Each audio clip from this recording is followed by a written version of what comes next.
할렐루야. 제가 우리 이람교회에 와서 가장 많은 성도님들이 모여서 예배 드리는 날인 것 같습니다. 너무 감사하고요. 우리 찬양대원들도 제일 많이 나오셨고요. 그러나 중심을 보시는 하나님 앞에 오늘 우리 찬양대가 불렀던 것처럼 내가 그 사명 잘 감당하겠습니다, 그 마음으로 예배 드릴 때 우리 하나님 크신 영광 받으실 줄로 믿습니다. 오늘 제목은 얼떨결에 진 십자가의 사명이라고 하는 그런 내용으로 함께 나누고자 합니다. 오늘은 대림절 첫 번째 주일입니다. 우리들에게 아기 예수가 우리의 구원주로 하나님께서 우리에게 선물로 주신 날이기도 하죠. 그렇지만 예수님 입장에서 보면요, 희생 제물 되기 위하여서 이 땅에 오신 날입니다. 다시 말하면 예수님은 죽기 위해 이 땅에 오시는 그런 날이 대림절 성탄절입니다. 그래서 오늘부터 4주 동안 우리는 주님의 오심을 대망하는 대림절로 우리는 지키고 있지만, 우리 주님에게는 사실 이 십자가 고난이 사실상 시작되는 날이기도 합니다. 그래서 선인들은 이 기간을 대림절이기도 하지만 작은 사순절이라고도 불렸습니다. 왜냐하면 예수님 입장에서 보면 고난이 시작되는 날이기 때문에 그렇습니다. 우리 주님은 분명한 목적을 가지고 오셨습니다. 우리는 보통 살기 위해서 태어납니다. 그것도 잘 살기 위해서 우리는 태어납니다. 그런데 우리 주님은 오실 때부터 죽기 위해 오셨습니다. 십자가를 지기 위해서 우리 주님은 이 땅에 오셨습니다. 그래서 우리 주님은 왜 십자가를 져야 하는지도 아셨습니다. 그리고 왜 죽으셔야만 하셨는지도 우리 주님은 분명히 알고 계셨습니다. 그렇지만 오늘 본문에 나오는 구레네 시몬은 자기가 왜 십자가를 져야 하는 그 이유도 모르고 영문도 모른 채 십자가를 졌습니다. 왜 하필 나야? 하필 내 주변에도 지금 이렇게 많은 사람들이 있는데 왜 하필 나야? 나는 가던 길도 있고 해야 할 일도 있는데 등 떠밀려서 얼떨결에 그 십자가를 진 구레네 시몬의 이야기가 나옵니다. 그런데 성경은 훗날 그의 인생과 그의 가정과 그의 자녀들이 장차 초대교회에 어떠한 가문이 되었는지를 성경은 계속해서 말씀해주고 있습니다. 그래서 얼떨결에 진 십자가라고 하는 제하의 말씀으로 오늘 이 말씀을 함께 은혜를 나누고자 합니다. 먼저 옛날 이야기 하나를 들려줄까 합니다. 옛날에 왕이 있었는데요, 그 왕에게는 아주 애지중지 여기는 딸 하나, 공주 하나가 있었습니다. 금지옥엽으로 키웠던 공주는 어느덧 결혼 정년기가 되었습니다. 왕은 자신의 모든 해안과 권력으로 이 딸에게 좋은 신랑감을 그렇게 찾아주고 싶은 마음이 가득했습니다. 고심 끝에 왕은 어느 날 모든 남자들을 강변으로 불러 모아 세워 놓았습니다. 그리고 이 강을 헤엄쳐서 강 건너편까지 무사히 제일 빨리 도착하는 이에게 내 딸을 그렇게 주겠노라고 선언을 합니다. 그런데 문제는 강가에는 악어들이 득실되고 있었습니다. 왕의 사위가 되고자 하는 마음은 다들 가득했지만 악어가 사는 곳이기 때문에 어느 누구 하나 감히 뛰어들지 못하고 서로들 눈치만 보고 있었습니다. 여기저기서 웅성웅성대고 있는 소리만 들려올 때 갑자기 정적을 깨고 풍덩 소리가 들렸습니다. 그리고 그때부터 필사적으로 헤엄치기 시작합니다. 악어들이 막 쫓아가지만 악어들을 피해서 가까스로 강 건너편에 도착했을 때 많은 사람들이 환호하고 왕도 아주 흡족해 했습니다. 왕은 이 청년을 데려오라고 하고 여러 사람들 앞에서 그의 손을 번쩍 들어 올리면서 정말 이제 장차 이 나라의 사위가 될 거다, 공주의 사위가 될 거다, 이렇게 사람들 앞에 공표를 했습니다.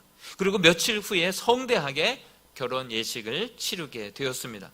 그날 밤 공주가 악어가 살고 있는 그 강가에서 어찌 그리 담대할 수 있었느냐고, 어떻게 이렇게 용기 있을 수 있었느냐고, 나를 갖기 위해서 어떻게 이렇게 생명을 걸 수 있었느냐고, 그렇게 그 이유를 물었습니다. 그러자 그 신랑이 창밖 먼 곳을 바라보면서 혼잣말로 중얼거립니다. 누가 밀었어? 아주 진지한 이야기가 아니었는데 너무 진지하게 듣고 계셔가지고 제가 이 얘기를 어떻게 해야 되나 난감했었습니다. 누가 밀어서 물에 빠졌다가 악어가 댐비니까 필사적으로 헤엄을 쳐서 가까스로 건너갔던 것입니다. 누가 밀었다 하더라도 그 덕에 인생 역전, 왕의 사위가 되었고 외동딸이다 보니까 훗날 장차 왕좌까지 물려받게 되는 그러한 축복을 얻게 되었습니다. 오늘 성경에도 누가 밀어가지고 얼떨결에 십자가를 진 사람이 한 사람이 나옵니다. 마가복음 15장 우리가 읽었던 21절 말씀에 보면 이렇게 성경은 기록되어 있습니다. 마침 알렉산더와 루포의 아버지인 구레네 사람 시몬이 시골로부터 와서 지나가는데 그들이 그를 억지로 같이 가게 하여 예수의 십자가를 지었다라고 기록하고 있습니다.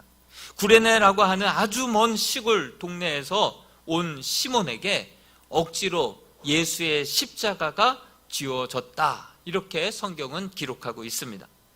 지도를 한번 볼까요?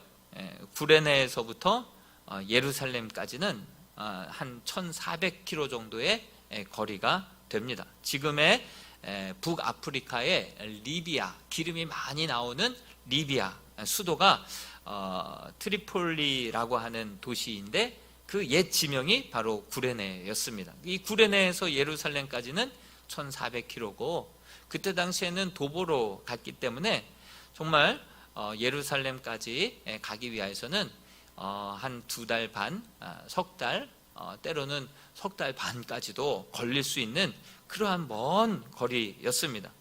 구레네 사람 시몬은 유대인이었습니다. 어린 두 아들을 데리고 그렇게 예루살렘으로 성지순례 왔던 것이죠. 디아스포라 유대인이 많이 살았던 곳이 바로 구레네라고 하는 곳인데 그 디아스포라 유대인들에게는 그렇게 일평생의 과제가 있었습니다. 자기 자녀에게 하나님을 잘 믿도록 신앙을 물려주는 일, 이것이 유대인들의 아주 평생의 과제였습니다. 그리고 또 한 가지의 염원이 있었습니다. 자식들과 함께 성지순례 가는 것, 이것이 그의 염원이었습니다. 그래서 그렇게 먼 곳을 성지순례 가기 위해서는 집에 먹을 것도 마련을 해야 되고 자신들이 함께 가서 지낼 경비와 먹을 모든 채비들을 다 이중적으로 마련을 해야 되기 때문에 많은 시간, 많은 기도, 많은 물질 준비가 필요합니다. 또 갈 때에는 위험을 무릅쓰고 목숨을 걸 각오로 그렇게 갔어야만 했습니다. 어렵게 예루살렘에 도착했습니다. 정말 우리 이랑교회도 성지순례를 다녀온 분들이 계시죠. 도착했을 때 어떻습니까? 감격이 무량하고 이곳저곳을 보면서 얼마나 정말 잊지 못할 그러한 시간들을 보내고 있지 않았겠습니까? 바로 이 절기 6월절이라고 하는 절기가 진행되기 바로 전에 도착을 해서 정말 아들과 함께 이곳저곳을 그렇게 구경하면서 감격해하고 있었을 것입니다. 그런데 갑자기 로마 군병들이 말을 타고 앞에 서 있는 그 군중들을 막 홍해처럼 가르기 시작합니다. 그리고 3명의 죄수들이 그렇게 채찍에 몰려져서 그 길을 그렇게 가로질러 건너가게 됩니다. 그때 당시 십자가형을 당하는 사람들은 주로 정치범들이나 흉악범들이었습니다. 그날은 3명의 죄수가 자기가 매달릴 그 십자가를 각자가 짊어지고 그렇게 비아 돌로로사 그 고난의 길을 그렇게 올라가고 있었습니다. 근데 이 행렬이 빨리 지나가기만을 지켜보고 있던 차에 유독 뒤쪽에 계신 한 분은 자꾸 쓰러지기를 반복하고 어깨너머로 보니 피투성이가 되어 있는 사람이 있었습니다. 바로 예수였습니다. 예수님이 십자가 처형을 당하기 전에 이미 채찍형을 당했다 말씀드리지 않았었습니까? 이 채찍질 또한 극형 중에 극형이기 때문에 로마인들에게는 40에 한 대 매를 감해줍니다. 왜냐하면 40대 때리면 죽을 수 있다. 그래서 극률로 40에 한 대의 매는 감해줬습니다. 그것도 로마인들에게만. 그러나 로마인이 아닌 사람에게는 제한 없이 채찍질을 가했던 것입니다. 한번 채찍을 한번 볼까요? 당시 가죽으로 그냥 12가닥으로 이렇게 꼬아서 이런 가죽 끝에는 징이 달려져 있고 날카로운 뼈 조각이 매달려 있습니다. 총 한 36개 정도의 징과 뼈 조각들이 그렇게 끝자락을 장식하고 있습니다. 이것을 사람을 향하여서 내리친다고 한번 생각해 보십시오. 그러면 이 채찍이 몸에 휘감겨서 끝에 있는 징으로 말미암아 살에 박히게 됩니다. 그리고 이 채찍을 다시금 잡아 뜯을 때에는 살점이 떨어져 나와서 심지어는 뼈가 보이기도 하고 내장이 흘러내리기도 하는 이것도 극형 중에 극형이었던 것입니다. 근데 당시 빌라도가 정말 유대인들이 이 예수를 죽여달라고 하니까 이렇게 채찍질을 해서 이 정말 난자한 모습으로 초라한 모습으로 이렇게 대중들 앞에 설 때 이만하면 됐습니다. 이렇게 철회할 것 같아서 이렇게 채찍질하고 내놓았을 때 오히려 군중들은 더 성나서 예수를 십자가에 못 박아라, 예수를 십자가에 못 박아라 그렇게 외쳐되었습니다. 결국은 십자가 채찍의 형을 다 당하셨던 예수님은 다시금 자기가 매달려야 할 그 십자가를 지고 올라가다 보니 힘에 부치고 숨이 차서 몇 발자국 걸어가다가 쓰러지고 다시금 세상을 구원하리라, 한 영혼이라도 더 구원하리라 일어나서 걸어가다가 또 쓰러지다가 보니 원래는 자기가 죽어야 될 그 십자가를 자기가 짊어지고 가는 것이 원칙이지만 로마 군병이 보기에 도무지 그 십자가를 끝까지 지고 갈 수 없다 판단했기에 예외적으로 예수님에게만큼은 지나가는 한 사람을 붙잡아다가 이 십자가를 대신 짊어지고 올라가게 했던 것입니다. 당시 로마 군인들에게는 식민지 백성들에게 억지로 짐을 지어서 오리 갈 수 있는 그러한 권한이 있었습니다. 그래서 예수님께서도 말씀하셨죠. 누구든지 오리를 함께 가자고 하는 자에게 십리를 가달라고 그렇게 말씀하지 않았습니까? 아마도 이 구레네 이 시몬의 풍채가 남달랐기 때문에 눈에 띄었던 이 구레네 시몬을 끌어다가 예수님이 지었던 그 십자가를 짊어지고 올라가게 했던 것입니다. 참으로 얼떨결에 억지로 그 십자가를 지고 그 길을 올라가야만 했습니다. 아니 예수님은 이 십자가를 왜 져야 하는지, 이 십자가를 통하여서 어떤 일을 이루실지, 장차 교회를 세우고 장차 영혼들을 구원할 그 이유와 목적을 예수님은 분명히 아셨습니다. 그렇지만 이 구레네 시몬은 뭘 알았습니까? 그 의미를 알았습니까? 그 뜻을 알았습니까? 그 영광을, 그 결과를 알았습니까? 아무것도 모른 채 그 십자가를 짊어지고 그 길을 걸어가야만 했습니다. 여러분들이 만약에 구레네 시몬 입장이었다라고 한다면 여러분들 어떠했겠습니까? 왜 하필 나야? 여기 이렇게 많은 사람들이 있는데 왜 하필 나야? 그것도 내 자식 둘 앞에서, 또 사람들 앞에서. 이게 무슨 창피야? 이게 무슨 수모람? 내가 어떤 대가를 지불하고 이 성지순례를 온 것인데 이렇게 힘겹게 와서 이렇게 감격스러운 소중한 시간을 이렇게 망칠 수가 있나? 이런저런 생각을 하며 억지로 그 십자가를 지고 어쩔 수 없이 올라가지 않았겠습니까? 바로 그 사람이 구레네 시몬이었습니다. 성경은요, 여기에서 십자가의 의미 그리고 십자가의 능력을 우리에게 알려주고 있는 듯 합니다. 십자가란 내가 그 의미를 다 이해해서 지고 가는 것이 아니다라고 하는 사실이죠. 또한 십자가를 바라볼 때 오히려 이 십자가에는 은혜와 능력이 있어서 믿음으로 이 십자가를 바라보고 나아가는 사람에게도 놀라운 은혜가 있고 얼떨결에 지고 가는 사람에게도 놀라운 변화도 있지만 무엇보다도 예수님을 십자가에 못 박기 위하여서 그 가운데 십자가를 바라보는 로마 군병들의 수장, 백부장이 이러한 고백을 하는 모습을 볼 때 십자가는 정말 대적하기 위하여서 바라보든 얼떨결에 바라보든 주님을 쫓다가 바라보든 어떤 입장에서 바라보든 십자가에는 신비한 은혜와 축복과 능력이 있는 줄로 믿습니다. 여러분, 마가복음 15장 39절에 백부장은 예수를 처형하기 위하여서 앞장서서 예수를 못 박으려다가 그 바라본 십자가를 바라보다가 결국 이런 고백을 하게 되었습니다. 같이 한번 읽어볼까요? 시작. 예수를 향하여 섰던 백부장이 그렇게 숨지심을 보고 이르되 이 사람은 진실로 하나님의 아들이었도다 하더라. 그렇습니다. 정말 얼떨결에 뭣도 모르고 지었던 십자가 진자도 변화되고 오히려 예수를 핍박하기 위하여서 조롱하기 위하여서 못 박기 위하여서 바라봤던 그 십자가를 바라볼 때 이렇게 놀랍게 변화되는 역사가 있다라고 하는 사실이죠. 여러분, 영화 배너 잘 아시죠? 배너의 원작자가 루 월리스라고 하는 사람입니다. 그 사람은 어느 날 친구와 대화 가운데 이런 다짐을 합니다.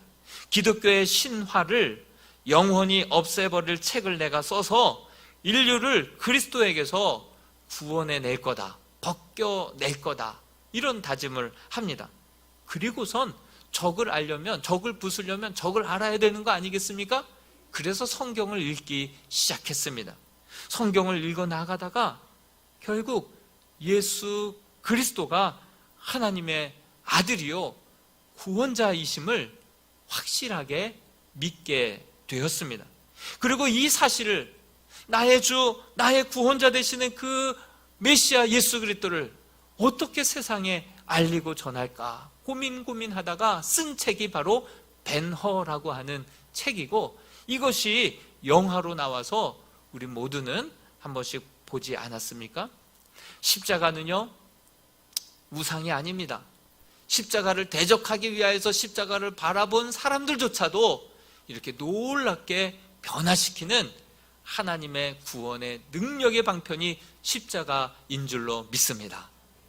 우리 내일부터 교회가 앞에 LED 스크린이 들어오면서 이제 리모델링을 불가피하게 진행이 됩니다. 그럴 때 우리 본당 위쪽에 십자가도 걸려고 합니다. 여러분, 십자가는 우상이 아닙니다. 심벌입니다.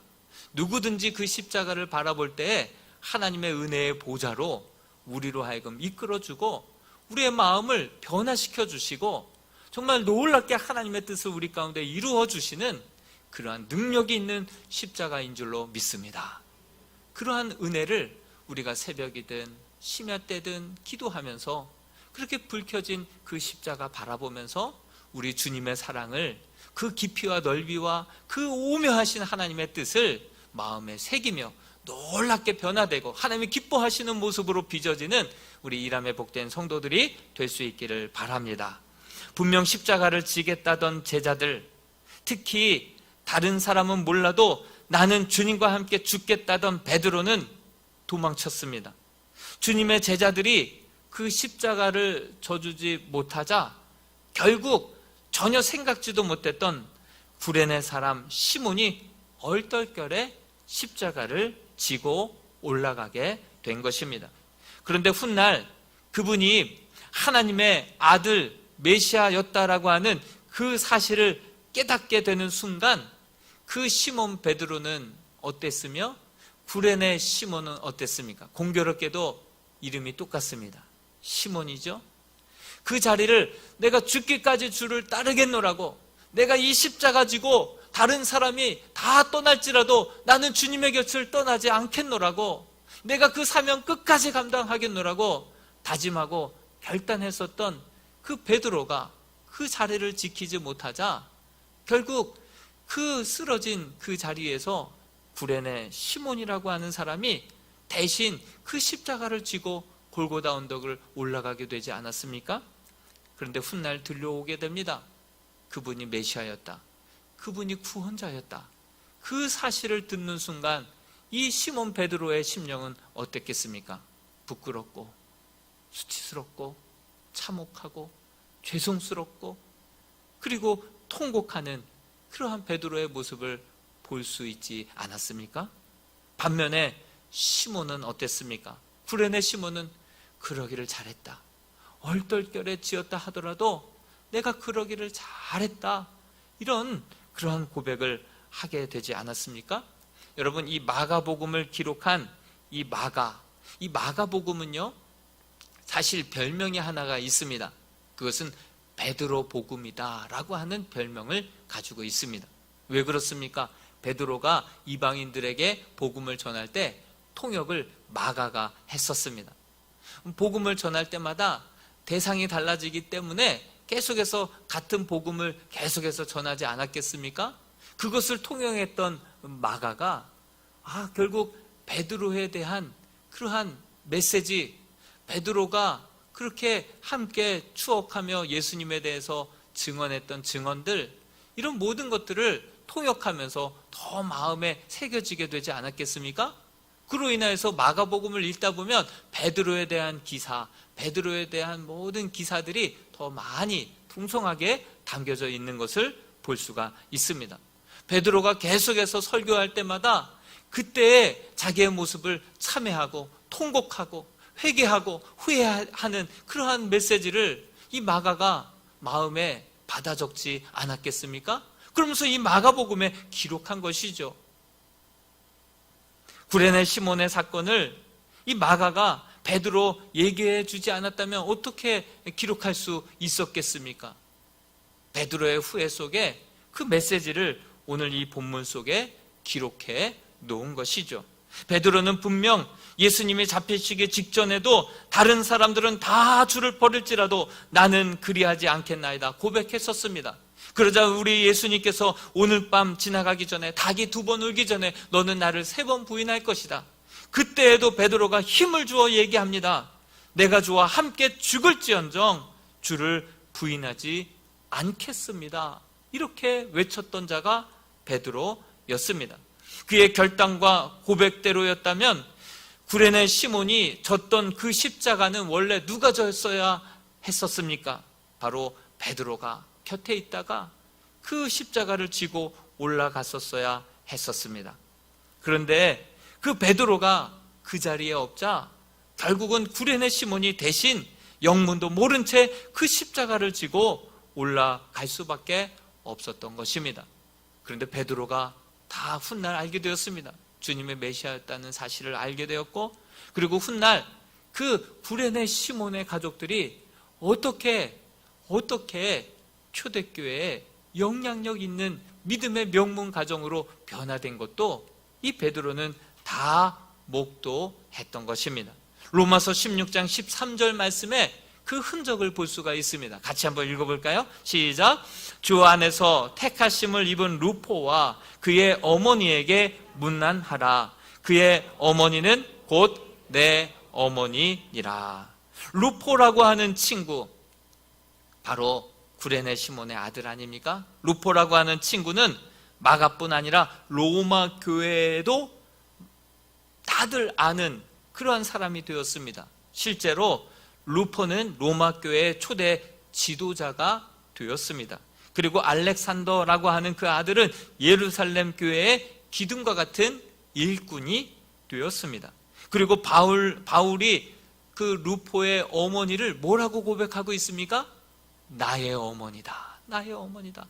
얼마나 교회를 위해서 헌신봉사했었으면 이 바울이 이 구레네 시몬의 아내이자 루포 알렉산더의 어머니를 나의 어머니다라고 고백하고 있는 모습을 볼 수 있습니다. 시몬이 그의 두 아들 앞에서 억지로 진 그 십자가였지만 그 광경을 잊을 수 없고 지울 수 없었던 자녀들은 모두 로마 교회에, 예루살렘 교회에 정말 기둥과 같은 지도자 일꾼이 되어 있었다라고 하는 사실이죠. 그래서 우리 마가복음 15장 21절의 말씀에 보면 구레네 시몬을 설명할 때 어떻게 기록하고 있습니까?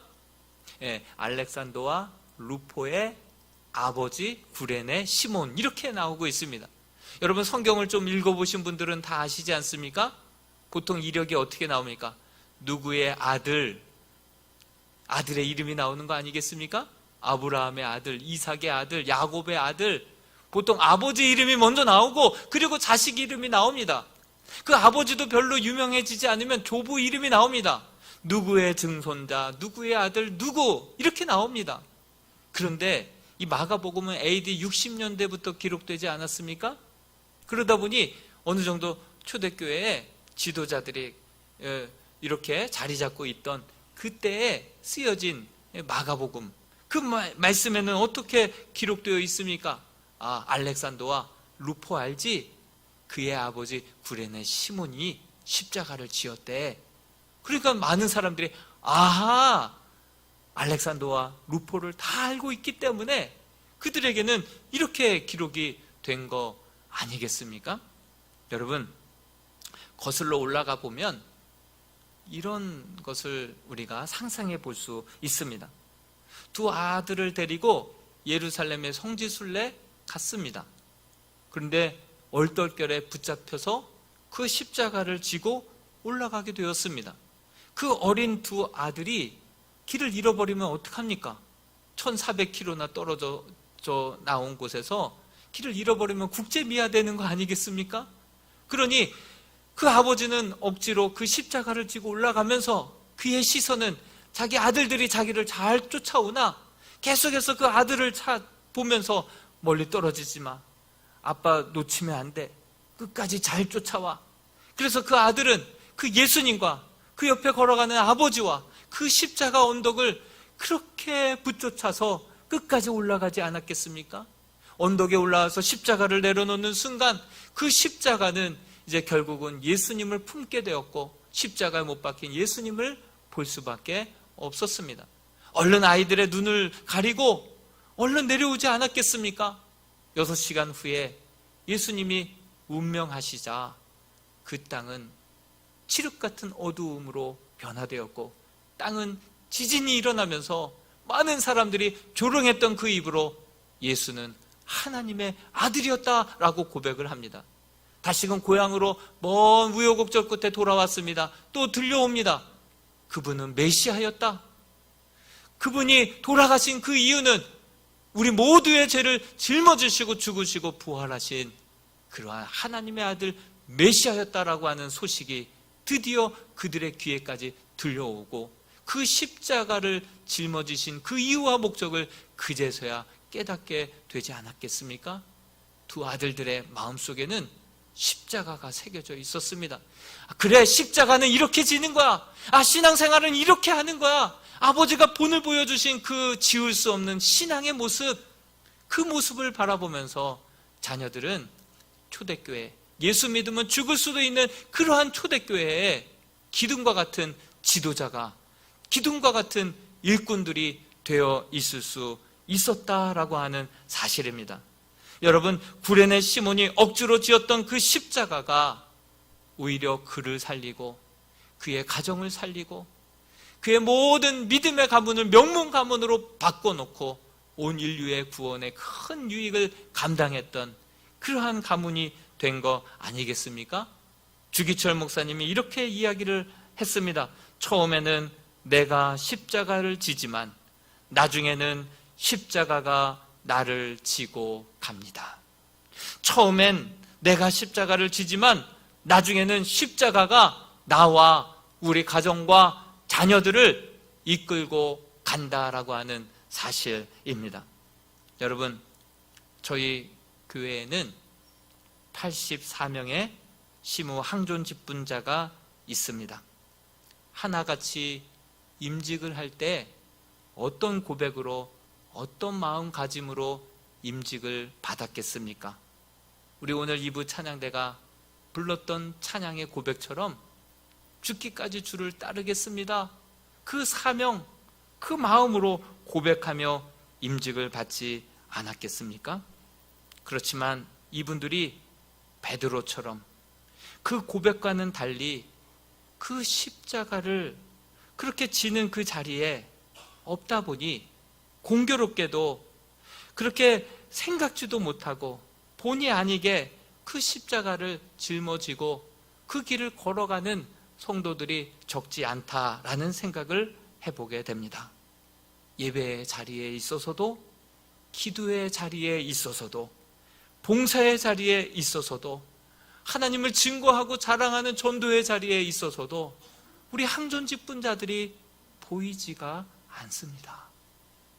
하나님 앞에 어떤 각오와 어떤 결단과 어떤 다짐들 속에 무릎 꿇고 그렇게 기름 부어 세워주신 귀한 항존 직분자들이 베드로와 같이 어제의 고백, 오늘 지키지 못하고 살아갈 때에 얼떨결에 그 빈자리를 다른 사람들이 메꿔가며 셀 리더를 하고 있고 교사를 하고 있고 여러 가지 기도의 자리, 예배의 자리를 다른 분들이 지켜가고 있는 그러한 모습을 보지 않습니까? 이제 광고에서도 내년도 남녀 선교에 우리 회장단을 뽑아주시고 다음 주 12월 첫째 주에 알려달라 광고를 했습니다. 혹여나 남녀 선교회에서 배구 경기를 하고 있지 않나 싶습니다. 서로들 나 했으니까 너가 해 서로 코트 넘기고 공 넘기기 바빠가지고 지금 배구 경기를 하고 있지는 않나라는 생각이 듭니다. 괜찮습니다. 그렇습니다. 그렇지만 우리 이람교회가 한 해 한 해 거듭날수록 정말 얼떨결에라도 지었던 그 십자가가 얼마나 영광된 십자가가 되는지를 깨닫고 우리가 하나님의 그 나라와 영광을 위하여서 한 영혼이라도 전도하고 세우는 그 일에 우리가 앞장설 수 있는 우리의 이람교회를 꿈꿀 수 있는 우리 모든 성도가 될 수 있기를 바랍니다. 베드로처럼 지금 당장에 그렇게 십자가를 부인했을 때에는 부끄럽겠죠. 수치스럽겠죠. 그러나 그분이 하나님 앞에 서게 될 때에는 정말 참혹하기까지 할 것입니다. 너무나도 하나님 앞에 염치 없어서 감히 고개를 들지 못할 것입니다. 십자가를 질 수 있나? 이렇게 물어보시는 주님이 이제 주님 앞에 섰을 때에는 너에게 맡겨준 십자가 어디에다가 두고 왔느냐? 이렇게 물어볼 때 우리는 뭐라고 대답하겠습니까? 오늘 얼떨결에 지었던 이 구레네 시몬의 그 십자가, 그 사명, 그로 인하여서 그가 살고 그의 자녀들이 살고 그의 온 가문이 살고 그로 인하여서 로마 교회가, 예루살렘 교회가 온전히 회복되었던 이 모습, 이 영광 바라보고 또 베드로가 후회하고 회개하며 그것을 마가를 통하여서 이 성경에 기록했던 것처럼 베드로의 고백 잊지 말고 이 구레네 시몬의 이 고백, 그래도 지기를 잘했다, 이 고백 마음에 새기면서 우리 대림절 절기 또 내년도 일꾼들을 세워가는 이 12월 한 달을 주님의 은혜 가운데 잘 보낼 수 있기를 주님의 이름으로 축원드립니다.